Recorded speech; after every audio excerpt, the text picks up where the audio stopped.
Kita pasti sering banget denger kan kalau Asy'ariyah itu ya Ahlussunnah wal Jamaah. Kayaknya gagasan ini tuh udah jadi fakta umum. Tapi apa benar sesederhana itu? Nah, di bahasan kali ini, kita akan coba bedah klaim tersebut. Berdasarkan analisisnya Alawi bin Abdul Qadir As-Sakaf buat ngeliat apakah keduanya emang benar-benar sama persis kalau kita kupas lebih dalam lagi. Nah, ini nih titik awalnya. Di banyak kalangan, dua nama ini, Asy'ariyah dan Ahlus Sunnah, sering banget dianggap kayak dua sisi mata uang yang sama. Pemahaman ini kuat banget dan nyebar di mana-mana, seolah-olah ya nggak ada bedanya sama sekali di antara keduanya. Tapi, disinilah kita perlu jeda sejenak dan bertanya. Menurut penulis yang jadi sumber kita kali ini, ternyata ada jurang pemisah yang cukup dalam antara akidah Asy'ariyah dengan keyakinan generasi awal Islam, yaitu para salafus solih. Yuk kita coba telusuri lebih jauh. Jadi, As-Sakaf ini ngasih sebuah patokan yang jelas. Menurut beliau, gelar Ahlus Sunnah wal Jamaah itu sejatinya milik para salafus solih, 3 generasi pertama umat Islam. Jadi logikanya, kalau sebuah pemahaman sejalan dengan mereka, ya dia termasuk. Tapi kalau enggak, klaimnya perlu diuji lagi. Nah, untuk ngebuktiin argumennya, penulis nggak ngajak kita pusing dengan detail yang rumit. Justru, beliau fokus ke 3 titik perbedaan yang paling krusial. 3 pilar akidah yang menurutnya jadi pembeda yang paling jelas. Mari kita lihat satu persatu. Oke, kita mulai dari yang paling fundamental. Apa sih hakikat iman itu? Kedengaran simpel ya, tapi ternyata definisi iman itu sendiri jadi titik perbedaan pertama yang wah penting banget. Lihat deh, kontrasnya kelihatan jelas banget kan? Di satu sisi, Asy'ariyah bilang kalau iman itu cuma urusan hati, cuma tasdik atau pembenaran di dalam batin. Amal perbuatan itu hal lain, terpisah dari iman. Sementara di sisi lain, Salas memandang iman itu satu paket lengkap, keyakinan di hati, diucapkan dengan lisan, dan dibuktikan lewat perbuatan. Nggak bisa dipisah-pisah. Dan ini bukan sekedar tafsiran loh, penulis langsung mengutip dari salah satu tokoh besar Asy'ariyah, Imam Al-Ghazali. Beliau menegaskan dengan sangat lugas, iman itu adalah pembenaran semata. Titik. Fokusnya murni di dalam hati. Sekarang kita bandingkan dengan formulasi dari salaf.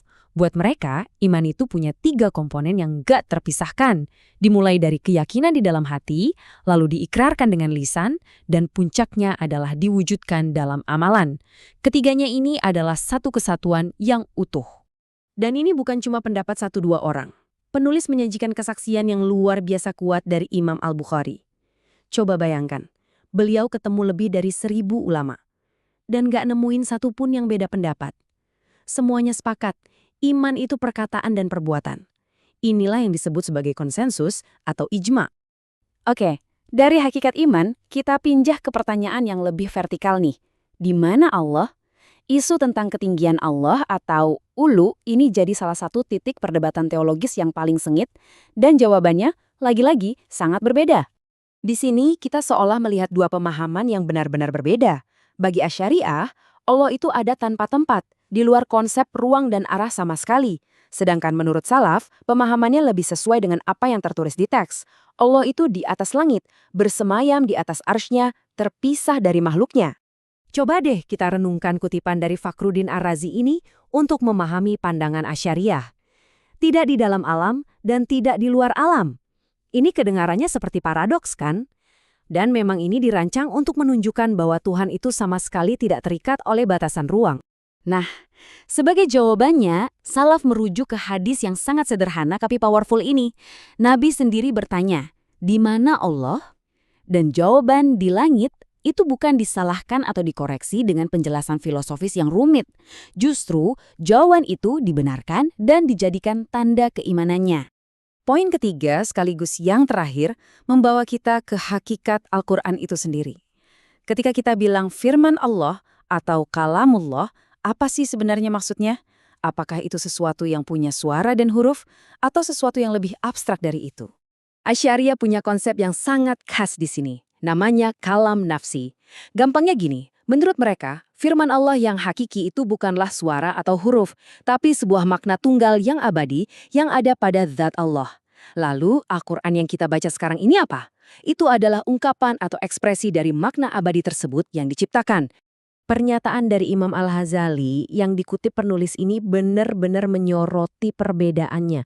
Bayangkan Nabi Musa mendengar firman Allah tapi tanpa suara dan tanpa huruf. Ini jelas menunjukkan konsep mereka tentang firman Tuhan itu sangat berbeda dari pemahaman kita sehari-hari tentang berbicara. Nah, di sisi lain, salaf berpegang teguh pada teks-teks suci. Menurut mereka, Al-Quran dan Sunnah itu penuh dengan kata-kata seperti mendengar, berbicara, memanggil, yang semuanya secara logis menunjukkan adanya suara dan huruf. Argumen mereka, pembicaraan tanpa suara itu lebih cocok disebut bisikan hati, bukan firman yang agung. Jadi, setelah kita lihat 3 perbedaan mendasar ini, soal iman, di mana Allah, dan bagaimana firman-Nya, terus apa artinya semua ini? Apa kesimpulan akhir yang ditarik oleh penulis dari seluruh perbandingan tadi? Kesimpulan dari As-Sakaf ini sangat tegas. Menurutnya, ini bukan lagi sekedar perbedaan kecil di masalah-masalah cabang. Ini adalah perbedaan di level pondasi, di level prinsip akidah. Beliau menyebutnya jurang perbedaan, sebuah celah yang sangat lebar. Jadi, kalau kita rangkum, inilah 3 pilar utama akidah yang jadi titik perdebatan. Definisi iman, posisi Allah, dan hakikat firman-Nya. Dalam ketiga hal ini, penulis menunjukkan kalau kedua pandangan ini bukan cuma berbeda, tapi bisa dibilang saling berlawanan. Pada akhirnya, semua analisis ini membawa kita ke satu pertanyaan mendasar yang bisa kita renungkan bersama.